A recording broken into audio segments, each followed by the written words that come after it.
Alright guys, so in this video I'm going to be showing you guys how to create your database.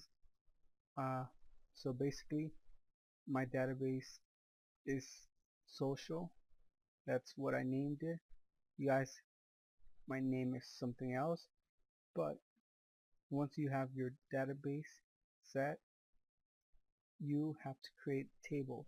The first table we're going to create is a users table with 5 columns. Let's hit go, and the users table is going to be basically holding all the users information from their birthday to the first name to the last name, basically anything we want it to have. The first column's name is going to be ID integer. We're going to set this to auto increment, and the index is going to be primary. So the second column is going to be first name. This is going to be a bar chart of 90 characters. A third column is going to be last name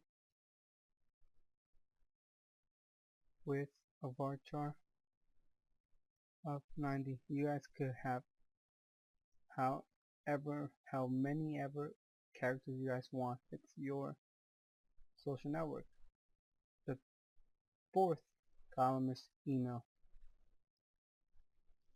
and it's going to be a varchar of 150. The last one is password.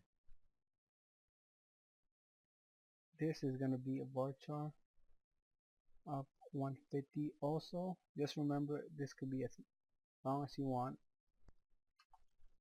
So let's click save, and while it's saving,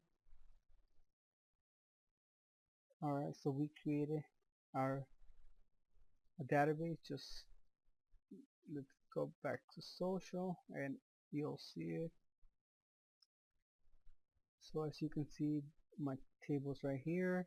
If we click browse, we're not gonna see anything because we don't have any data, but this is where our whole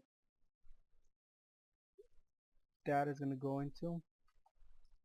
So now let's create a new file, PHP tags, and save this in a new folder. Inside social, we're going to create a new folder called scripts,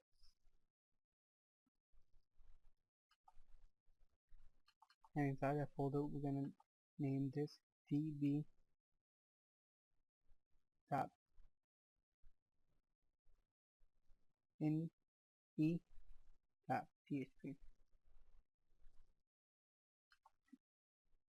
So inside here we're going to create 4 variables. A user, well, let's make it short. The first one is host. Second one is db user. The third one is db, and the last one is db password. So the first host is going to be local, lowercase local host. The username, well, the user is going to be root. This is going to be different from you guys, so just fill in what you guys have. For your database, my database is social, and password I haven't set one up because I'm using a local host. But you guys, if you're using a web server, you might have something different from me. Just remember, look it up and fill it in. So we're going to connect it by MySQL underscore connect. We're going to put 3 parameters. The first one is the host.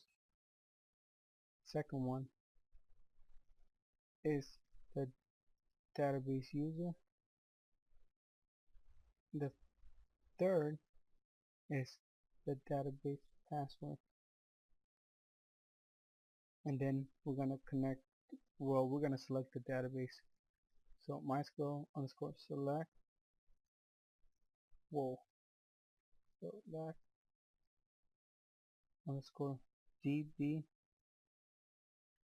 and here we're gonna put DB. If we save this, and if we go to our browser, and if we type in scripts slash db.ini.php, we should see nothing. So if you see nothing, that means you have set it right and you're good to go.